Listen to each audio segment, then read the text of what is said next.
Hello children, class 8. Today we are going to study English MCP book Sparrow.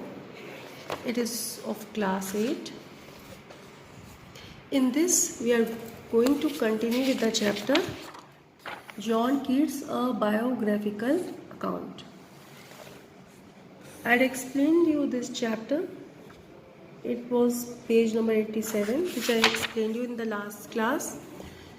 Many children are demanded to continue the chapter, so today I am continuing with the chapter. There is some debate as to whose decision it was to pull Keats out of Enfield, but in the fall of 1810, Keats left the school for studies to become a surgeon. So, in the last class, I told you that Keats' earlier life was very harsh. His father died and his mother also left him, so he had to take many decisions of his life on his own, and he had to work for his own life. Now there is some debate means whenever there is any type of question and answer, so there is some debate as to whose decision it was to pull Keats out of Enfield. Means whose decision it was to pull Keats out of Enfield, means who had asked him to move out of the Enfield. But in the fall of 1810, Keats left the school for studies to become a surgeon. So in the fall of 1810 means at the last of 1810, Keats left the school for studies. So what he did, he left the school of studies to become a surgeon. So now he went to become a surgeon. You know, surgeon is a person, is a medical practitioner qualified to practice surgery. So he is a medical practitioner qualified to practice a surgery. You know, surgery, whenever any type of problem is there in the body, so the surgeon does a surgery. He eventually studied medicine at London Hospital and became a licensed apothecary in 1816. So John Keats studied medicine at London Hospital and became a licensed apothecary. Means apothecary, you know, a person who prepares and sells medicines and drugs. So he was an apothecary. Now, early poetry, but Keats' career in medicine never truly took off. Means he was not able to do much good in medicine because he had a passion for writing. Even as he studied medicine, Keats' devotion to literature and arts never ceased. So Keats has a devotion to literature and arts. Through his friend Cogden Clark, whose father was the headmaster at Enfield, Keats met publisher Leigh Hunt of the Examiner.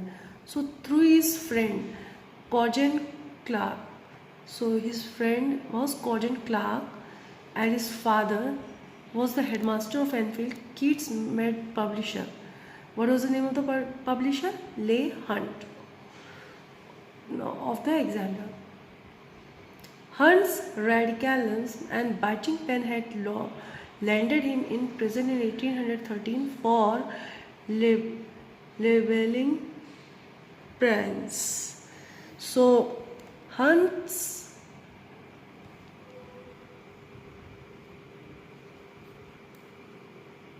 radicalism means he was a radical person and he had written, and with that his writings, he was landed to prison in 1813.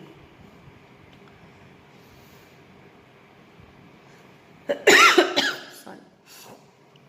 Hunt had an eye for talent, means he knew sorry. Hunt knew which person is talented and who is not. So he had an eye for talent and was an early supporter of Keats' poetry. So he was the early supporter of Keats' poetry and became his first publisher also. So Hunt published the works of Keats also. Through Hunt, Keats was introduced to a world of politics. So Hunt only introduced Keats to the world of politics that was new to him and had greatly influenced what he put on the page. So whatever he wrote, Hunt was very influenced with that. In honor of Hunt, Keats wrote the sonnet written on the day that Mr. Leigh Hunt left prison. So, in honor of Hunt, what did Keats do? He wrote the sonnet. What was the name of the sonnet? Written on the day that Mr. Leigh Hunt left prison. In addition to affirming Keats' standing as a poet, Hunt also introduced the young poet to a group of other English poets, including Percy Bysshe Shelley and William Wordsworth. So, in addition to affirming Keats' standing as a poet, so he was affirming Keats as a poet, and along with that, he introduced him as a young poet to the group of other poets. Percy Bysshe Shelley is a great poet, and William Wordsworth is also a great poet. So he made him introduce. In 1817, Keats leveraged his new friendship to publish his first volume of poetry.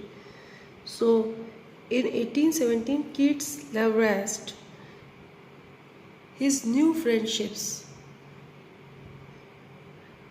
Now, what he did? Keats published his new volume of poetry, Poems by John Keats. The following year, Keats published Endymion, a mammoth 4,000-line poem based on the Greek myth of the same name. So, in the following year, Keats published Endymion, a mammoth 4,000-line poem. So, Endymion was a 4,000-line poem based on Greek myth of that name only. Keats had written the poem in the summer and fall of 1817, committing himself to at least 40 lines a day. Keats had written the poem in the summer. So he had written the poem in the summer and fall of 1817, committing himself to at least 40 lines a day. Means he was writing 40 lines a day. He completed the work in November of that year, and it was published in 1818. So his work was completed, and after that it was published in April 1888. Now Keats' daring and bold style, means his style of writing was daring and bold, earned him nothing but criticism from two of England's more revered publications. So now his work was criticized from two of the England's more revered publications, Blackwood's Magazine and the Quarterly Review. The attacks were an extension of heavy criticism lobbed at Hunt.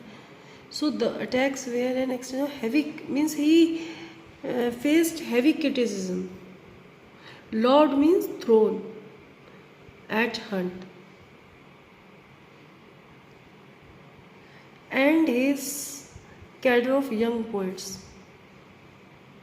So, major criticism was faced by young poets. The most damning of those pieces had come from Blackwood's, whose piece on the Cockney School of Poetry shook Keats and made him nervous to publish Endymion. So, the most damning of those pieces means, damning means that criticize something very much. So again I tell you, damning means that criticizes something very much. So the most criticizing thing where, or you can say the most criticizing written piece was Blackwood's, whose piece on the Ney School of Poetry. So with that, kids were shook and made him nervous.